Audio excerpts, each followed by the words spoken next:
Caretaker Matt here. I wanted to talk about a movie that I watched a little while ago called I Am Not a Serial Killer.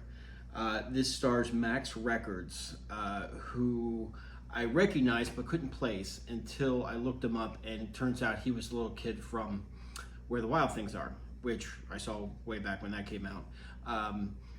And it also stars Christopher Lloyd, who, if you're in my age group, where to begin with Christopher Lloyd? Obviously Doc Brown. If you've got a really great sense of humor, you enjoyed him in the movie Clue. That is a absolute fucking fantastic movie. All-star cast in that movie. This movie came out in 2016. It's about a teenage kid who feels like maybe he might be a serial killer. Maybe he's wired differently. Maybe he doesn't have that moral, compass that points north. And his next door neighbor is Christopher Lloyd, who is just an old guy with a wife.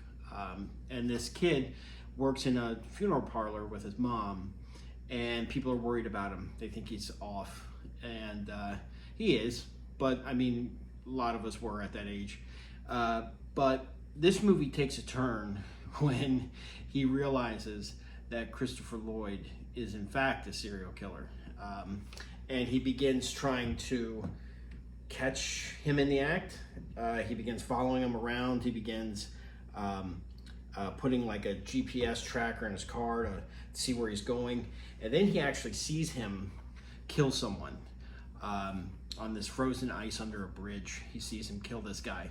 And when he does, Christopher Lloyd makes this really bizarre sound, which can only be described as the sound that the guy makes in the Thing when he goes out onto into the cold, and they all follow him out there, and he's sitting. We all know the scene where he turns and he looks at everybody and he lets out that fucking sound that chills you to the bone. Christopher Lloyd lets out a very similar sound, which is your first clue something's not right here. Something's off here.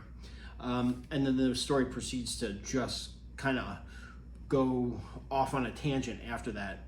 But this movie is worth watching. The kid does a great job. Max Records does a very good job because he's on screen the whole movie, and Christopher Lloyd comes and goes.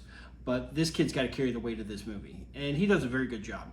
But Christopher Lloyd absolutely nails it in this movie. He has been one of my favorite actors since I can remember, and he is getting up there in age. I mean, really up there in age. But this movie showed the old guy can still do it. And for those of us that really love his work, this is just another little niche that he's got where he can play this guy. He's got Goofy Doc Brown, he's got all these other characters, and then there's this guy. And if you can watch this movie, it's on Shudder right now. It is quite a watch. You're not sure where it's going, and then once you start to realize where it's going, it gets good. A little bit of CGI, never hurt anybody in this particular case, but the bulk of the movie is very well done. And Christopher Lloyd is, like I said, he's an American treasure, and watch it for no other reason than to see that the old guy still got it left in him. He can still deliver in a role where it's all character. There's no big chase scenes in this, no big action or anything. It's all slow character building and dread building, which I love. So when you get a chance, give this one a watch to see that Christopher Lloyd, he's still got it in the tank. So this Caretaker Matt, over and out.